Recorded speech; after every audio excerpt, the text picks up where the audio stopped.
Hello everyone, today is 4th of November. My name is Sahil and welcome to the newspaper analysis.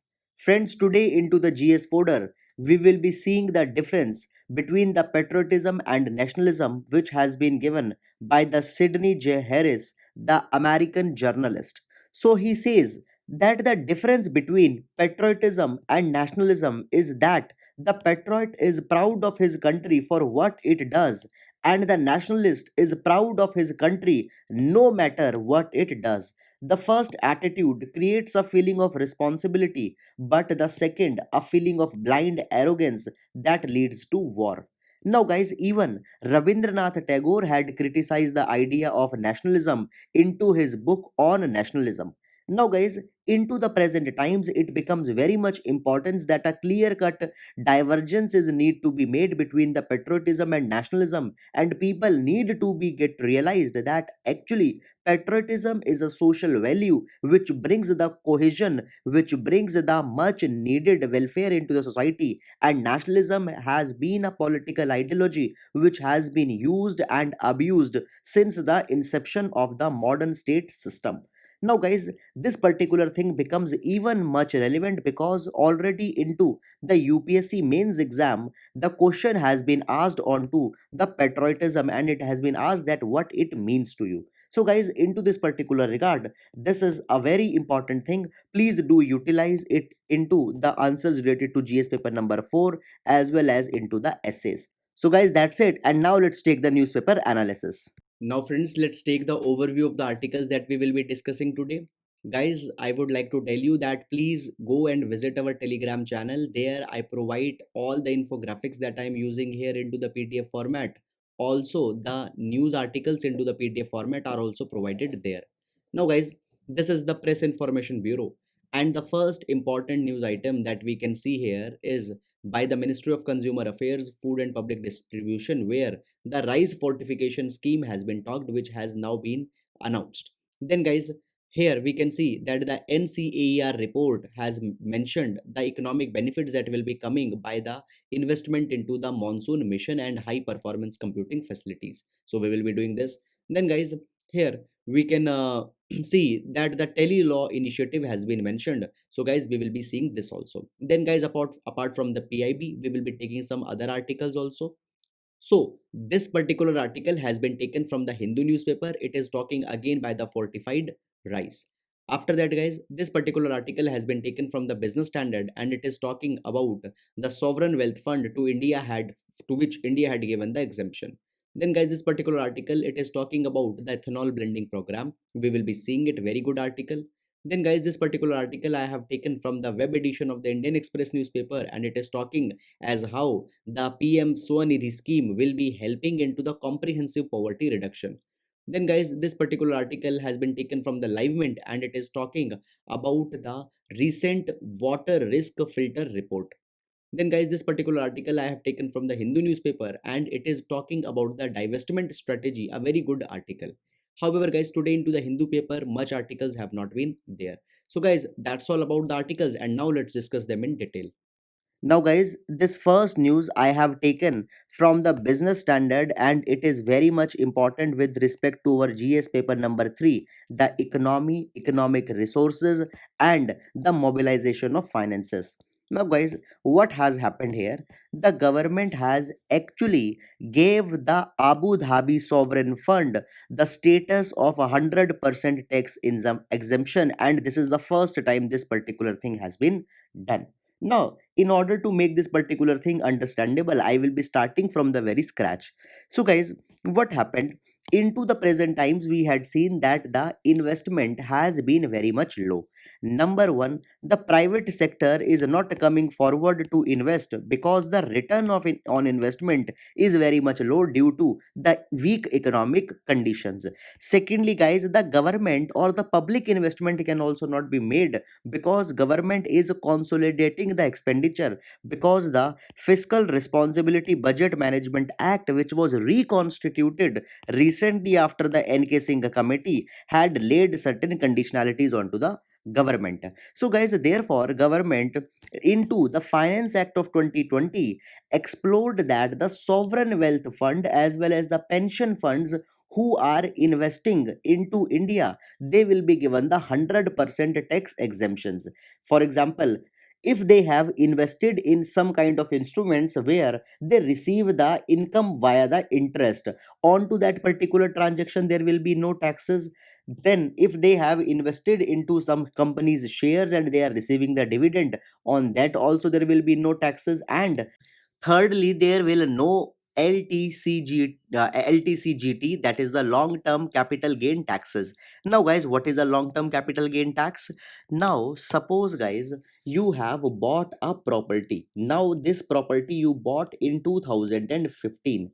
Now, you are selling this property in 2020. And when you bought this property, the value was 1 crore rupees. Now, the value is 5 crore rupees. In between, you have earned 5 crore rupees profit. Now this profit is called as the long term capital gain tax. So the long term capital gain tax will also be exempted. Now, guys, just yesterday the Central Board of Direct Taxes has finalized the rules into this particular regard, and the Abu Dhabi Sovereign Wealth Fund has actually been given all these incentives. Guys, what are the sovereign wealth fund? Sovereign wealth funds are the ones which are owned by the government.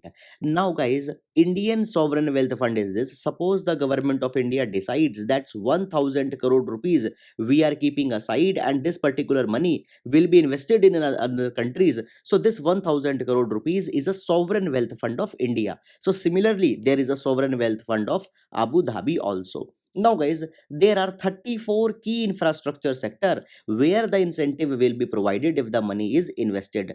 Now, guys, we can have a look onto the sectors which are there. So there is the transportation, which includes the road, bridges, port, airports, railway track. After that, there is energy sector, which includes electricity generation, transmission, distribution, oil and gas pipeline storage. Then the social and commercial infrastructure, which includes the institutions, hospital, cold chain, cold convention center, hotels. Then the solid water and sanitation related infrastructure, communication. So into this particular way, there are 34 categories where if the money will be spended, then there will be the 100% tax exemption. Now this particular thing is even more important because, guys, often we have talked about the ease of doing business, under which we say that we want to attract the companies to invest in India. So under that ease of doing business, this particular thing will be very much helpful also. So, guys, that's it, and please provide it as a reference if you're writing any answer as what government has done to attract the foreign investment. There you can provide it. So, guys, that's all about this particular article, and now we'll be moving to the next article. Now, guys, this particular article has been taken from the Indian Express newspaper web edition into the print edition. This article is not there, but this article is very good. Guys, this article, it is talking as how the street vendors scheme will help to elevate poverty. And this article we will be utilizing in our GS paper number 2, where the poverty has been mentioned directly. Now, guys, first of all, before going into the news, I will be giving you some background. Now, as the lockdown started, you know that the government initiated the Atmanirbhar Bharat Abhiyan. And within this Atmanirbhar Bharat Abhiyan, government started the Prime Minister Street Vendors Atmanirbhar Nidhi, that is the PM Swanidhi. Into this PM Swanidhi scheme, it was said that the 50 lakh street vendors, they will be provided the loan up to rupees 10,000. This will be a loan which will help to raise the working capital, because large number of people, as the lockdown was there, they have lost their working capital, and now if they want to again start their business, they need some money.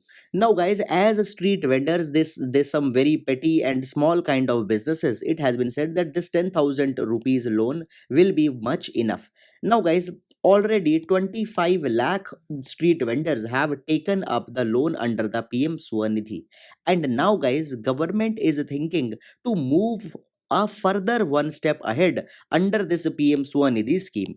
Government had decided that actually now what will be done, all the beneficiaries who have taken the loan, their database will be created, and onto that particular database, a socio-economic profile of all the people will be established. Now, guys, it has been said that this particular data will be used comprehensively for the poverty alleviation. We will not be stopping here only after giving them 10,000 rupees, but comprehensive poverty alleviation will also be done. Now, guys, why this particular thing is important? To tell that particular thing, I will be taking the help of certain references.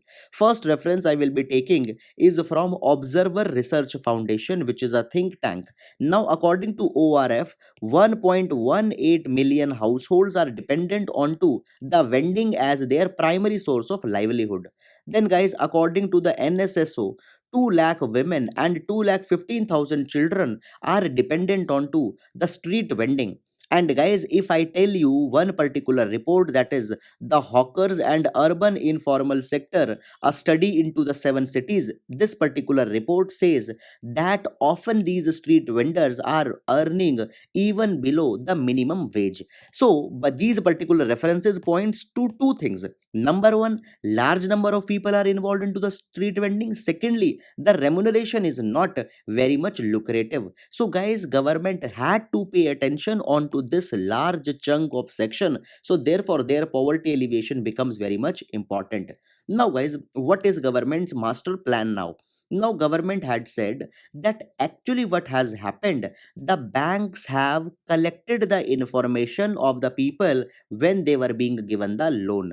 Moreover, there are some information with respect with the municipalities also onto the street vendors. Now, onto the basis of this particular information, the profiles of the vendors will be made, and onto this profile basis, we will actually see that what kind of welfare benefits can be provided to them, which actually they are eligible, but they are either not knowing or they have not availed. Guys, onto this particular basis, they will be provided the ID cards, they will be provided the health insurance, health schemes, insurance will be provided to them, they will be provided with the financial inclusion, skill development will be provided to them, so that they can further go into the high paying ventures. Now, guys, basically I will tell you one very good thing here today. There is a reference which is given into the bureaucratic terms, that is saturating the beneficiary. Saturating the beneficiary means that giving a beneficiary all the schemes which he is entitled. So it has been said that now the beneficiaries will be saturated, and by this particular thing, the comprehensive poverty alleviation will be done. So guys, this particular step shows that how if government works onto the convergence, and if total focus is given, then how even the small schemes can bring the big impact. Now, guys, after discussing it, I can suggest that you can also utilize this particular article in our GS paper number 2, where the performance of the government schemes as well as the evaluation of government scheme has also been mentioned. So, guys, that's all about this particular article, and now we'll be moving to the next article. Now, guys, this particular article has been taken from the Business Standard, and it is important for our GS paper number 2 as well as GS paper number 3. Now, guys, what has happened? The news item says that 2 years later, government's plan to boost ethanol capacity on slow track. Now, guys, just a few days back, one very innovative thing has happened into the ethanol blending sector, and therefore this particular news had come into the paper today. Now, that particular thing I will be telling you into the way forward section, but before that I will be telling you the background and the important information with respect to the ethanol blending. Now, guys, see, ethanol blending actually means to mix the ethanol with the petrol.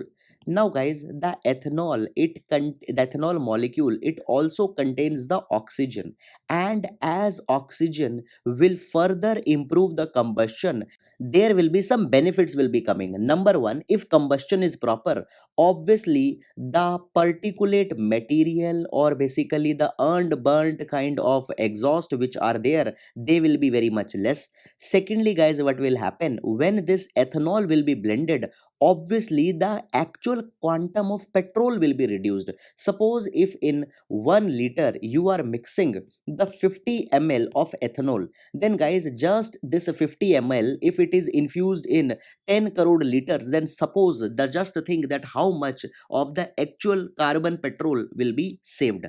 and ultimately it will reduce the carbon footprint.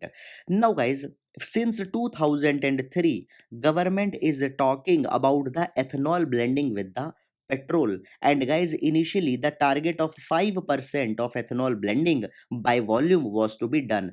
For example, if there is 1 liter of petrol, then it should be mixed with 5% of its quantity should be made by the ethanol.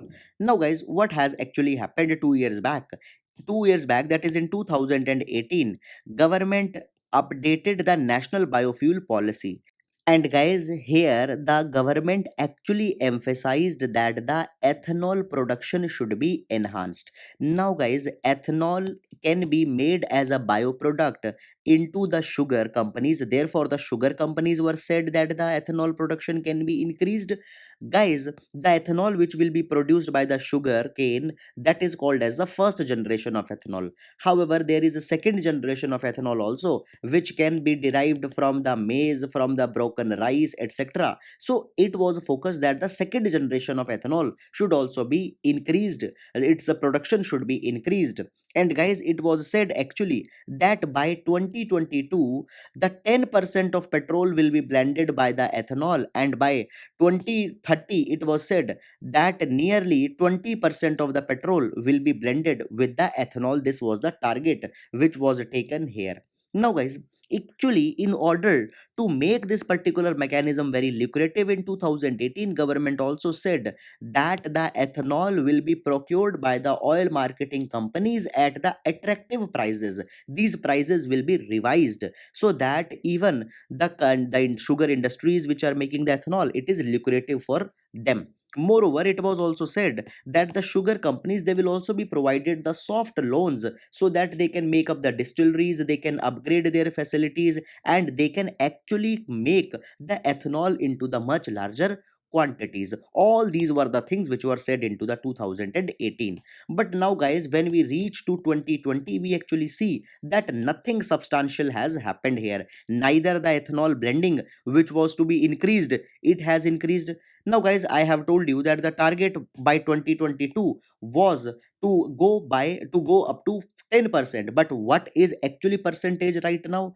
It was just 5.6% in 2019-2020. Then guys, how in 2 years the 10% will be reached? Moreover guys, actually in order to meet this target of 10% blending by 2022, will be needing the 5.20 billion liters of ethanol. But right now our capacity is just 4.26 billion liters. So capacity also is not there. And guys, if we want to achieve the target of the 20% ethanol blending by 2030, we will need the 10 billion liters of ethanol, but the capacity right now is just 4.26 billion. So guys, into this particular thing, much of the homework is to be still done. Now guys, if we search the reasons that why this particular thing has happened, then there are certain issues which are coming. First of all guys, the hurdles are there. Actually, the sugar industries need to get the environmental clearances, and guys, these environmental clearances anyhow right now are taking 18 to 20 months. So therefore it has discouraged. Moreover guys, the banks which were to provide the loans, they actually look towards the entire balance sheet of the sugar companies, and as they are having the huge losses, they are not approving their loans. Moreover guys, there are large number of sugar company firms which are actually run on to the cooperative basis, and they are the old losses are so much, so even they are not given any money. So therefore guys, this particular mechanism has not picked up. But now guys, a new and a very innovative kind of thing has started, and which actually is giving the hope that all this particular thing will now be going up. What is this? This is the escrow account mechanism, for which a tripartite agreement has been signed. Tripartite means three party agreements, that is the bank, the sugar companies, and the oil marketing companies. Now guys, what has been done? Oil marketing companies have said that whatsoever ethanol we will be buying from the sugar companies, that particular money we will put into an escrow account, and this particular escrow account can also be accessed directly by the banks. Now guys, the banks first of all can take out the money from this escrow account with respect to the installments that originally the sugar company had had to pay, and the remaining money into this escrow account, it will be taken by the sugar companies. So here the banks will be assured that they will be getting their money, and at the same time the remaining money as a profit can also be taken by the sugar companies. Now guys, escrow account is a basically a kind of a third party account where if a transaction is being done, some amount of transaction can be placed there so that the obligations can be fulfilled. However guys, you need not to go much more deeper than this. So guys, via the escrow account mechanism, these transactions will now be taking a place, and a very good method has been suggested here. So guys, that's all about this particular article, and now we'll be moving to the next article. Now, guys, this particular article has been taken from the Live Mint, and it is a very good reference which we can use when you are writing about the problems of urbanization, which has been mentioned in our GS paper number 1. Now, guys, what has happened? Just recently, the water risk filter report has been published by the WWF, that is the Worldwide Fund for Nature. By the way, guys, into the prelims many questions has been asked directly onto the report, so please also keep in mind that the water risk filter report is published by the WWF. Now guys, this particular report had said that there will be the acute water shortage into the next 30 years, that is by 2050, in the 100 cities of the world, and out of this 100, the 30 cities are in India. And guys, the cities such as the Indore, Jaipur, Srinagar, Delhi, Kolkata, Bangalore has been included into this list. Guys, it has been said that the water here will be going much below than the minimum quantity of water, and the people will be facing a kind of a water scarcity as well as the water stress. However, guys, the report has also provided certain solutions that what can be done. So first, they had actually said that the nature based solutions need to be adopted.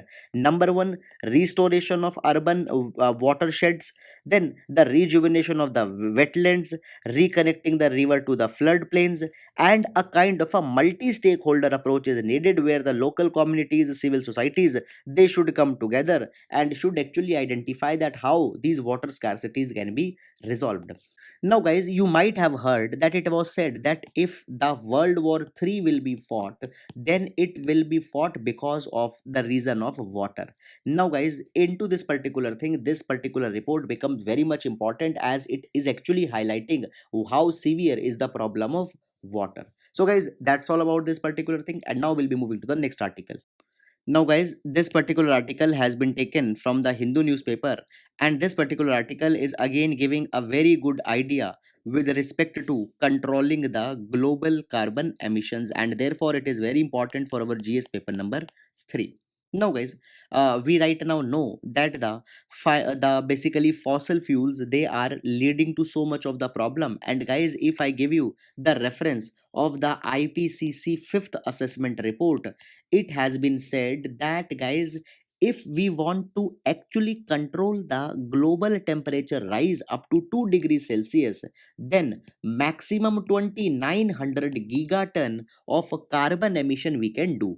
But guys, already 2285 gigaton has been done, and guys, if we will go by the same speed, within 16 years we will completely be exhausting all our carbon quota. Now, this is some additional point which I have tried to give you apart from this particular article. Please do utilize it. Now, guys, seeing this particular thing, it is immediate need that the fossil fuels are needed to be cut down. So, guys, one suggestion has been made into this particular article, that is, the focus should be made on hitting the finances of the firms who are actually involved into the production of the fossil fuels. So here the idea of the divestment movement has been given. Now, guys, divestment means that a person takes out the investment that he has made into a particular company. So, into the divestment, it is being said that the people who are the big strategic investors into the fossil firms, they should take out their money. And if there will be no money, obviously these companies which are working on to the fossil energy, they will not be able to operate. Now guys, the people who are involved into the divestment movement, they target the large investment funds, that is the faith based philanthropic organizations, pension funds, education funds, and the logic of ethics, the logic of environment, the logic of humanity is given to these funds so that they withdraw their money. Now guys, the movement of example of the divestment movement I can give you: the activist involved into the Rainforest Action Network, 350.org, Go Fossil Free, People for Planet, they are all protesting and are persuading the companies that they should divest, and their success has actually been very much instrumental also. For example guys, now the World Council of Churches, which holds a very big fund, it has divested the money. Then the pension funds from France and Australia, they have divested the money. Then guys, the Norwegian sovereign wealth fund had withdrawn their money from the fossil based industries. Then the Rockefeller brother fund, New York City, they all have divested their money, and actually it is a very big blow to the fossil based industry. Now guys, this is not the first time that the divestment is showing the result, but guys, earlier also they have been very much important. And the example of this particular thing was the anti apartheid movement that was going into the South Africa. So just to end the anti apartheid movement, at that point of time also the divestment strategy was taken up. Now guys, coming to our present topic, now it has been said that if the estimate is made with respect to the actual amount of money that has been divested, then by 2019, $11 trillion worth of assets were divested from the fossil based firms. However, guys, it has been said that into this divestment, there are still some organizations which are not helping that much, or basically they are acting as evils. Who are they? They are the banks.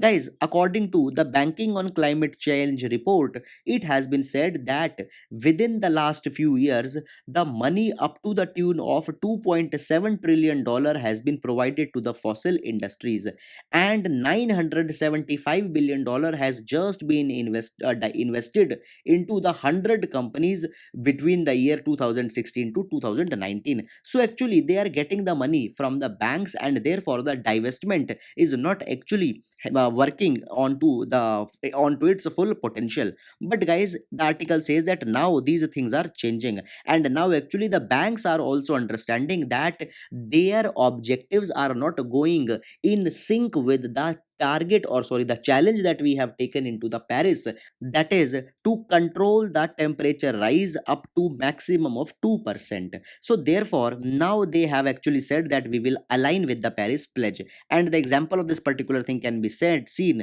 For example, the Goldman Sachs, they had actually said that no money will be given for the oil drilling into the Arctic National Wildlife Sanctuary. Similarly, the JP Morgan Chase, they had said that now they will be persuading their clients that they should move towards the low carbon world, and the loan that we will now be giving, they will be for the low carbon projects. So guys, into this particular thing we can see that actually the banks are now also forward moving into this particular thing, and the divesting along with the bank's effort will be so much of helpful. Now guys, one very important case study has been given here, that is the Rockefeller initiative. Now the Rockefeller, they have started the Bank FWD, which is a kind of a initiative where the banks will be persuaded that they should not finance the fossil fuels. And into this particular thing guys, now it has been said that enough is enough, and now this is the time to talk about a little bit about the environmental ethics. And into this particular thing, now the direct action has to be taken against the fossil fuels, and this is a kind of a very plausible strategy. So guys, this could be a very innovative thing which you can write into your answers. So that's it, and now we'll be moving to the next article. Now guys, this particular article has been taken from the Press Information Bureau, and it is giving a very good reference with respect to the as how the incomes for the farmers and some vulnerable groups can be improved. Now guys, just now the NCAER report has been published. NCAER stands for the National Council of Applied Economic Research. Now NCAER, it is a not for profit think tank which helps the government into the policy formulation.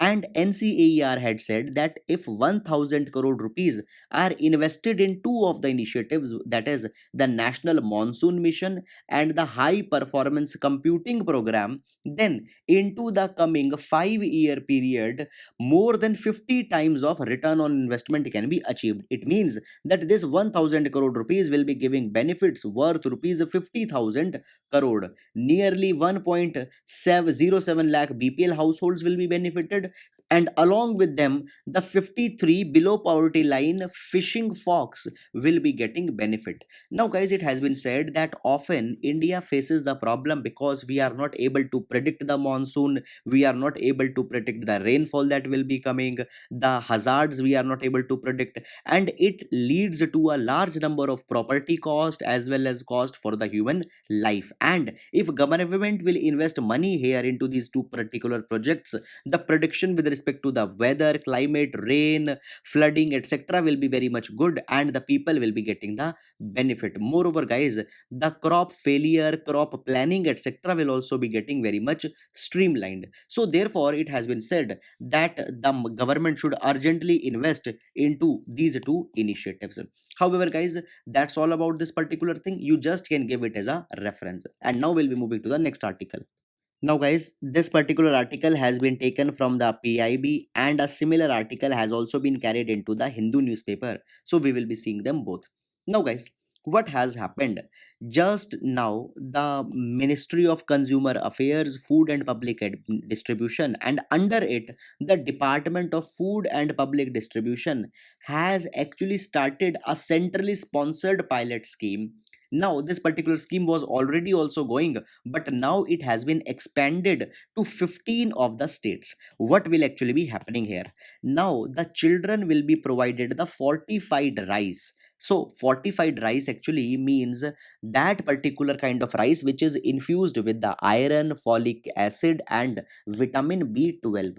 Now, friends, yesterday I had told you that in India we face the problem of the hidden hunger, where the consumption of food is adequate but that food is not nutritious enough. So there is a particular strategy that the rice which is being consumed onto the pan India basis, this rice should be treated genetically, and it should be given inherent qualities to have much of the iron, folic acid and vitamin B12. This is all about the fortification of rice. Now this fortified rice will be provided through the PDS channels, will be provided through the integrated child development schemes as well as through the midday meal schemes. So 15 states have been said that they will be provided the fortified rice, and they should ensure that the children as well as the populations they get the excess of it. Moreover, guys, the Food Corporation of India had actually finalized the plan as how this particular fortified rice will be provided to the people. Now, as we are talking about these 15 states, guys, 112 aspirational districts which have been identified by the Niti Aayog, they will be the center of focus. It means that they have to compulsorily be provided the fortified rice. Now, guys, this particular mission to provide the fortified rice will be going up to 2022, and till then actually it will be seen that what impact is coming into the health of the children. Now, guys, into this entire initiative, the Anganwadis as well as the government school will be playing a very important role. So we can also see that the community participation has also been given so much of focus here. So guys, that's all about this particular thing, and with respect to the GS paper number 2 hunger, you can utilize it. So that's it. Now we'll be moving to the next article. Now, guys, this particular article has been taken from the PIB newspaper, PIB website, and it is talking about the tele law. Fine. Now, the tele law has been mentioned because it has actually crossed the milestone of the 4 lakh beneficiaries. Now, we will be taking up it from very scratch. So, what is the tele law? Guys, Government of India actually had came out with the Digital India vision, where it aims that the digitally all the services should be provided. And when we are talking about service, then guys, the access of justice also happens to be a very important kind of service. And even into the directive principles of state policy, it has been said that the legal aid, free legal aid, needs to be provided to the poor and vulnerable. But guys, often there was a limitation onto this particular front. So therefore, in 2017, government started with the tele law initiative, where it was said that the vulnerable, downtrodden, poor people, they can connect with the lawyers on a tele law portal. There the smart technologies will be used, and guys, by through the video calling, through the voice callings, they can take the assistance with respect to the legal matters from the well equipped and qualified lawyers. Now, guys, up to the month of March, there were just 1.95 lakh beneficiaries into the telelaw, but now suddenly within the 7 months, the 4 lakh mark has been reached. So basically, it shows that how now the people are adopting the technology based solutions. And guys, by this particular thing, large number of people will be getting the benefit, and they will be getting the legal advices, they will be getting the ease of justice. Guys, under this telelaw, the ground level workers have also been appointed, which are the NALSA workers. NALSA stands for the National Legal Service Authority. So these NALSA workers are actually empowering the people onto the ground level that actually they should use such kind of initiatives. So guys, when we are talking about the judicial reforms or the access of justice for the common people, we can mention this telelaw initiative. And as a part of the good governance initiatives, e-governance initiatives also, you can provide or talk about the telelaw initiative. So guys, that's all about this particular thing. So friends, that's it for today's article. I hope you are liking our discussion. Thank you so much.